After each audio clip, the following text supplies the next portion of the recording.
Welcome to another episode of Markets Dawn Europe, an audio podcast on financial markets for European-based professionals.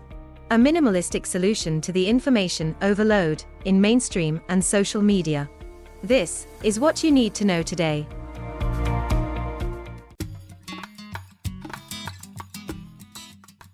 Morning. Friday's robust U.S. employment report increased the prospects of a soft to no landing scenario for the economy and reduced the chances for another jumbo rate cut by the Fed.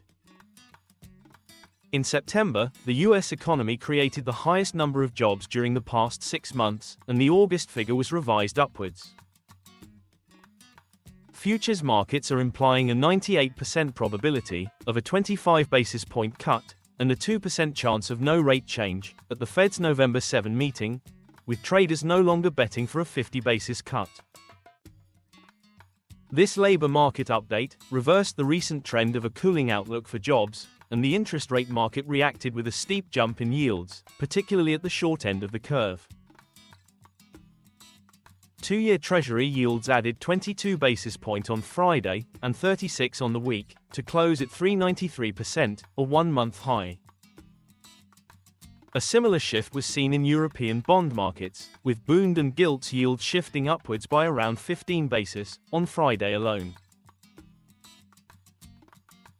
The dollar continues to recover and appreciated, to finish the week nearly 5% stronger against the yen, and 2% versus the sterling, euro and Swiss franc, sending the DXY index to a 7-week high.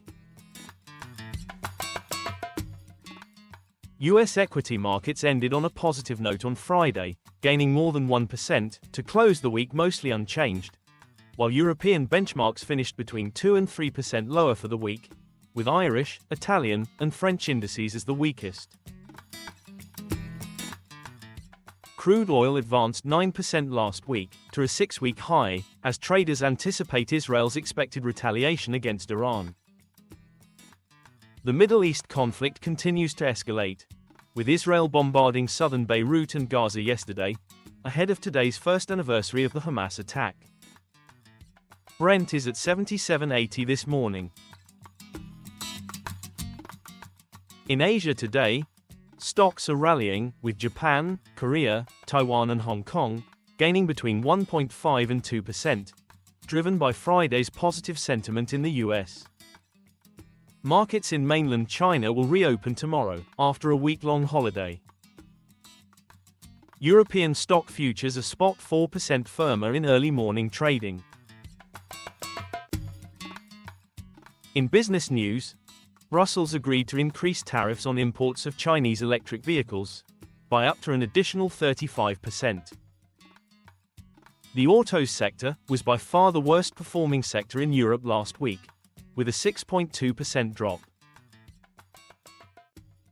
In weather updates, only 10 days after Hurricane Helen made landfall in Florida, the U.S. South faces another threat from tropical storm Milton, which formed on Saturday in the Gulf of Mexico. In corporate deals, the Italian government announced plans to sell around 15% of Monte dei Paschi di Siena by year-end, to reduce its stake in the bailed-out bank to 12%.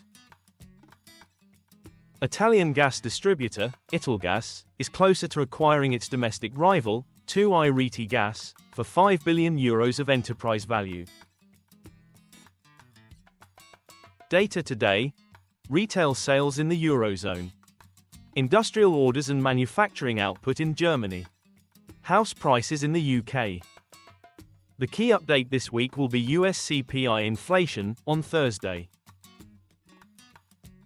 In central bank action this week, we'll hear from New Zealand, India, and Israel on Wednesday, and Peru on Friday. The US Q3 earnings season kicks off on Friday, with JP Morgan, Wells Fargo, BlackRock, and Bank of New York Mellon. Thanks for your time, see you tomorrow.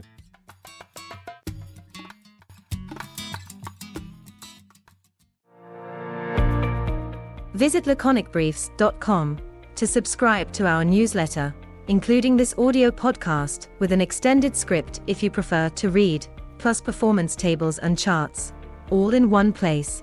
Delivered straight to your inbox every morning, Monday to Friday.